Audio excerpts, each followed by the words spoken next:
जय श्रीमन नारायण। अगली टिप्पणी जौन हम कहब उ रामानुजदास श्रीमान गट्टू वेणुगोपाल स्वामी द्वारा बताई गया है। अध्याय 18 मोक्ष संन्यास योग श्लोक 20। सर्वभूतेषु येनैकं भावम् अव्ययम् ईक्षते अविभक्तं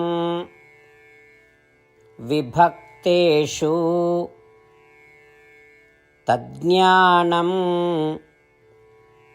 विद्धि सात्विकम्। ओम। गीताचार्य श्री कृष्ण परमात्मा अर्जुन सहित हम सभी का मोक्ष संन्यास योग के शिक्षा देता है। परमात्मा कहता है, अर्जुन, सभी मनुष्य एक ही प्रकार के कर्म या उत्तरदायित्व नहीं निभाते। उनके पास भिन्न प्रकार के उत्तरदायित्व होते हैं। इसी प्रकार संपूर्ण मानव जाति ब्राह्मण क्षत्रिय आदि में विभाजित है, लेकिन ये विभाजन केवल शरीर से संबंधित है, आत्मा से नहीं। काहे कि आत्मा शुद्ध ज्ञान स्वरूप है और परिवर्तनशील है, इसलिए इसमें ये विभाजन नहीं है। इस तथ्य का जानब सात्विक ज्ञान कहा जाता है।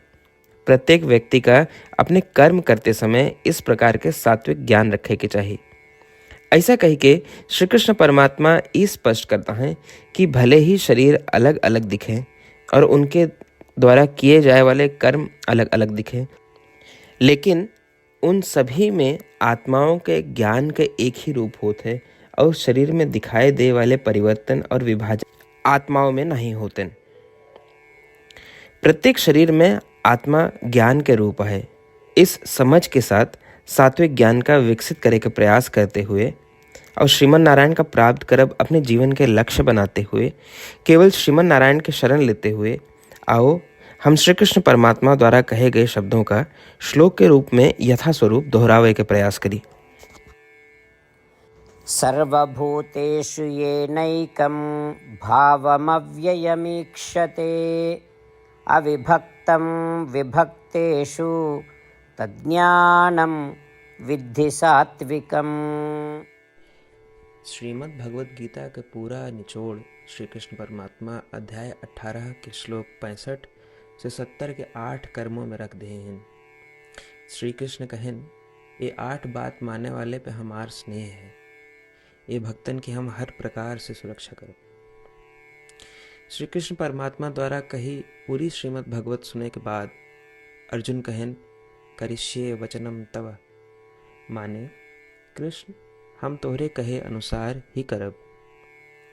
यह कारण कृष्ण अर्जुन पे हर तरह की विजय और सफलता के अनुकंपा करें। चला हमो परमात्मा के वचन दी कि हम भी ये 8 कर्म करब। ये वचन से बढ़ के कोनो पूजा तप या यज्ञ नहीं बा। हम ये 8 वचन कहब, आप सब जने एक अपने मने और बुद्धि में विचार करें। इस प्रकार श्री कृष्ण के निज वचन देत समय परमानंद से प्रकाशित श्री कृष्ण के मुखमंडल के अनुभूति भी करें। जय श्रीमन नारायण। हमारे 8 वचन ये हैं।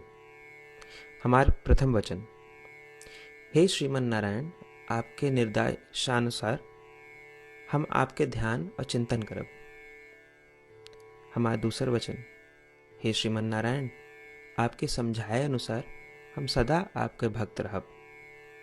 हमारा तीसर वचन, हम अपन सारा कर्म आपके संतोष और सेवा के लिए ही करब।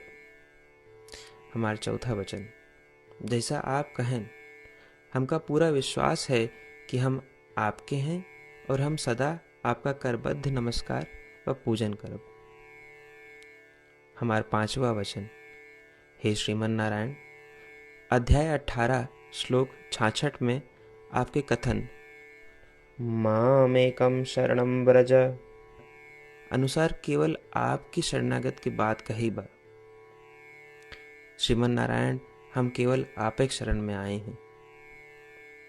हमारा छठा वचन, हे श्रीमन नारायण, अध्याय 18 श्लोक 66 में आपे कहे माँ शुचः, मैं आपके शोक न करे के उपदेशानुसार हम शोक न करब। हमार 7वां वचन, हे श्रीमन नारायण, आपने हमरे खातिर श्रीमद् भगवत गीता दे के हम पे बड़ी कृपा की है। हम नियम से एक श्लोक रोज सुनब या पढ़ब। हमारा 8वां वचन, हे श्रीमन नारायण, आपने सारे लोग के लिए गीता दी है। जे भक्तन गीता के बारे में नहीं जानतन, हम उन तक आपके अलौकिक बतिया पहुंचावे के प्रयत्न करब। अभय हम परमात्मा से अपन 8 वचन बताए।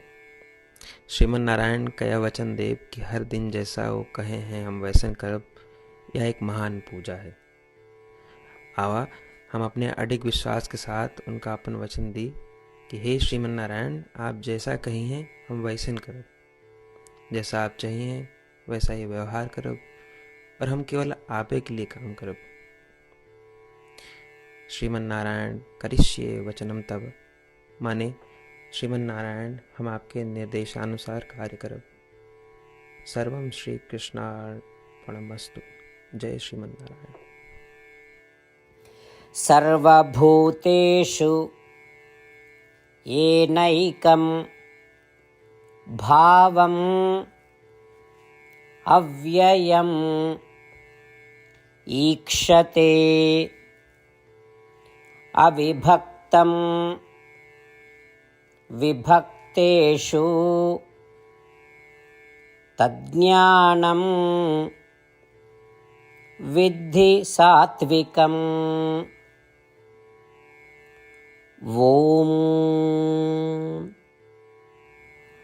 सर्वभूतेषु येनैकं भावमव्ययमीक्षते अविभक्तं विभक्तेषु तज्ज्ञानं विद्धि सात्विकम्।